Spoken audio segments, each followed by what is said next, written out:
Friends नमस्कार, स्वागत है आपका आज के सेशन में।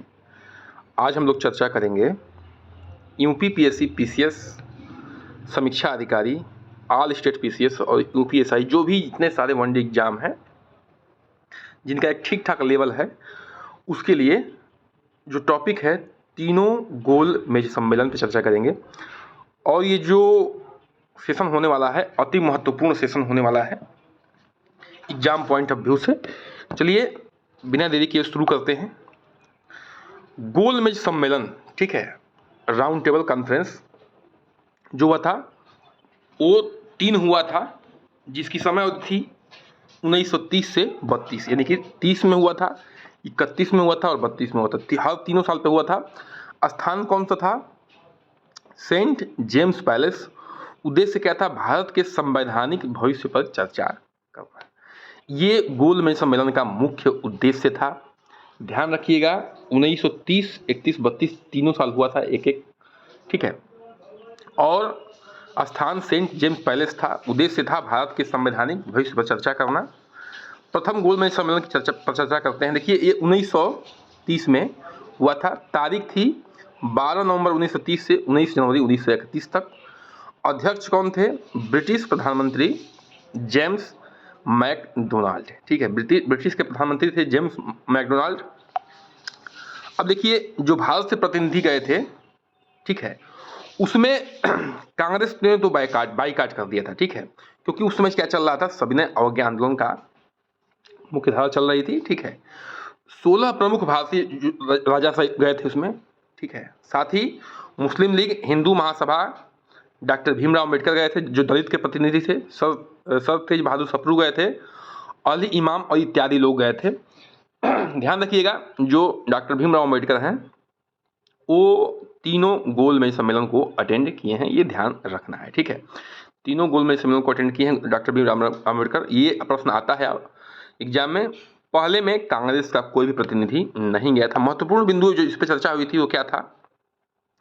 भारत को डोमिनियन स्टेटस देने की पर चर्चा हुआ था, सांप्रदायिक प्रतिनिधित्व पर मतभेद और कांग्रेस की अनुपस्थिति के कारण ठोस निर्णय नहीं हो पाया, ठीक है। कांग्रेस उस समय की मुख्य पार्टी थी, जिसकी वजह से उसके जो है वहाँ पे प्रेजेंट न होने की वजह से कोई खास निर्णय नहीं निकल पाया। द्वितीय गोल मेज सम्मेलन पर चर्चा करते हैं। तारीख थी 7 सितंबर से 1 दिसंबर के बीच 1931 में हुआ ये, ठीक है। अध्यक्ष थे रैमजे मैकडोनाल्ड, उस समय के प्रधानमंत्री थे।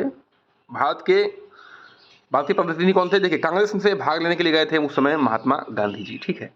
और अन्य मुस्लिम थे, लीग के लोग थे, जैसे मोहम्मद अली जिन्ना थे, डॉक्टर अम्बेडकर थे, अम्बालाल साराभाई थे, सर तेज बहादुर सप्रू थे, इत्यादि लोग थे। ये लोग भी वहाँ पे गए थे।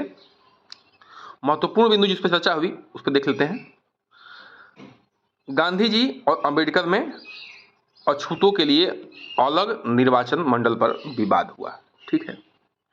सांप्रदायिक प्रतिनिधित्व पर तीव्र मतभेद हुआ। गांधी जी ने हरिजन को हिंदू समाज का हिस्सा बताया। परिणाम क्या हुआ? ठोस समझौता नहीं, ब्रिटिश सरकार ने अपने निर्णय लेने पर का संकेत दिया, ठीक है। कोई ठोस निर्णय पर नहीं पहुंचे, लेकिन ध्यान रखिएगा इसमें क्या हुआ था कि अछूतों ने क्या किया, माने दलितों ने क्या किया, अपने लिए अलग निर्वाचन मंडल का मांग किया, लेकिन गांधी जी ने इसका विरोध किया। कहा कि हरिजन जो है वो क्या है, इस हिंदू के क्या है, समाज के हिस्सा है। तृतीय गोल मेज सम्मेलन में चर्चा करते हैं। तारीख 17 नवंबर से 24 नवंबर 1932 के बीच। अध्यक्ष रैमजे मैकडोनाल्ड जी थे। भारतीय प्रतिनिधि ने फिर से जो है कांग्रेस ने क्या किया, फिर से बहिष्कार किया। गांधी जी उसमें क्या थे, जेल में थे। जो सविनय आने के बाद जो सविनय आंदोलन फिर से शुरू कर दिया था उन्होंने, उसकी वजह से जेल में चले गए थे। कुछ प्रांतीय नेताओं व जवानों ने भाग लिया था इसमें। महत्वपूर्ण बिंदु क्या हुआ? सांप्रदायिक पुरस्कार पर चर्चा हुई। भारत सरकार नियम 1935 का आधार तैयार हुआ। देखिए 1935 जो है हमारे संविधान के निर्माण में बहुत अहम रोल है उसका। बहुत सारे हिस्सों को जो है 1935 के अधिनियम के, जो भारत सरकार अधिनियम 1935 है, उसके बहुत सारे हिस्सों को लिया गया है हमारे संविधान में। तो ये ध्यान रखिएगा। इसी जो मतलब कि थर्ड वाले से भारत सरकार अधिनियम का क्या बना, मुख्य धारा बना 1935 का। परिणाम क्या हुआ? भारत सरकार अधिनियम 1935 का प्रारूप तैयार हुआ। कांग्रेस की अनुपस्थिति के कारण सीमित सफलता मिल पाई इसमें। सारांश देखते हैं हम लोग, जो तीनों गोलमेज सम्मेलन हुआ उसका। गोलमेज सम्मेलन भारत के संवैधानिक विकास की प्रक्रिया का हिस्सा था, बिल्कुल, क्योंकि 1935 का नियम निकल के सामने आया। ठीक है, जो भारत सरकार 1935 का नियम निकल के सामने आया, किसका वो देन थी, किसकी देन थी? वो गोलमेज सम्मेलन की ही देन थी। और उसका अभी भी जो भारत संविधान बना 1950 में जो लागू हुआ, उसमें भी 1935 अधिनियम का बहुत बड़ा योगदान है।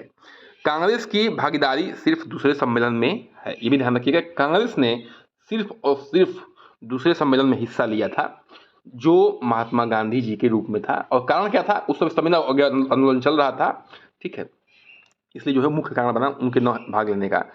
प्रमुख विवाद जो है सांप्रदायिक प्रतिनिधित्व, दलितों के लिए अलग निर्वाचन मंडल, ठीक है।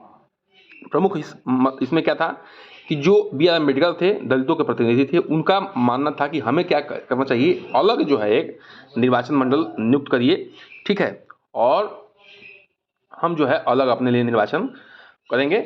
और गांधी जी इसके क्या हुए, विरोध में हुए। हालांकि पुनः पैक्ट भी इसी पे हुआ, धरना प्रदर्शन हुआ था उनका, ठीक है, गांधी जी का। अंतिम परिणाम भारत सरकार नियम 1935 निकल के सामने आया, जो किसकी देन थी? ये गोलमेज सम्मेलन की देन थी। हम लोग शुरू में ही पढ़े थे, उद्देश्य क्या था इसका कि भारतीय संविधान की परिचर्चा को तैयार करना। तो ये रहा आज का सेशन। आज का सेशन होता है यहीं द एंड, ठीक है। बिल्कुल जो है अच्छा लगा होगा तो चैनल को सब्सक्राइब करिए, लाइक करिए, शेयर करिए, और फेसबुक पे तो फॉलो करिए, लाइक करिए। बहुत बहुत धन्यवाद।